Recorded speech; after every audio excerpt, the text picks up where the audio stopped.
ఉన్నది ఒకటే తత్వం, పరమాత్మ తత్వం అనేది సామాన్యం. That is wonderful. తర్వాత 99 అన్నీ కూడా విశేషాలు అన్నారు. విశేషాలు అంటే ఏంటి? చాయిసెస్ అనమాట. అంటే ఏంటి? లైఫ్ అంటే ఏంటి? చాయిస్ లేకుండా కనుక ఉండగలిగితే లైఫ్ వండర్ఫుల్. నేను ఇదైతేనే ఉంటాను, ఇదైతేనే తింటాను, ఈ మనుషులైతే నాకు ఇష్టం, ఆ మనుషులైతే ఇష్టం లేదు, ఈ దేశం ఇష్టం, ఆ దేశం ఇష్టం లేదు అని కనుక ఇట్లాంటి మాటలు కనుక నోట్లో వస్తున్నాయి అంటే అంతకంటే అంటే కొంచెం అంత పెద్ద గొప్పగా మానసికంగా జీవిస్తున్న జీవితాలు కాదు. అంటే ఏంటి? చాయిస్ లేని లైఫ్ ఉండాలి.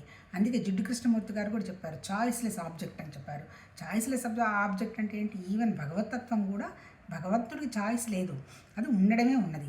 ఈ చాయిస్లన్నీ ఎవరికి? నాకు అదైతే ఇష్టం, ఇదైతే ఇష్టం, నాకు అంత వస్తుంది, ఇంత వస్తుంది, ఇదంతా కూడా ఎవరు? మన చిట్టి మనసుకి. ఈ చిట్టి మనసుకి ఎంత వ్యాపకం లేదో, ఎంత లిమిటెడ్గా ఉంటుందో అప్పుడు నాకు అది ఇది అని వస్తుంది. అది బాధ.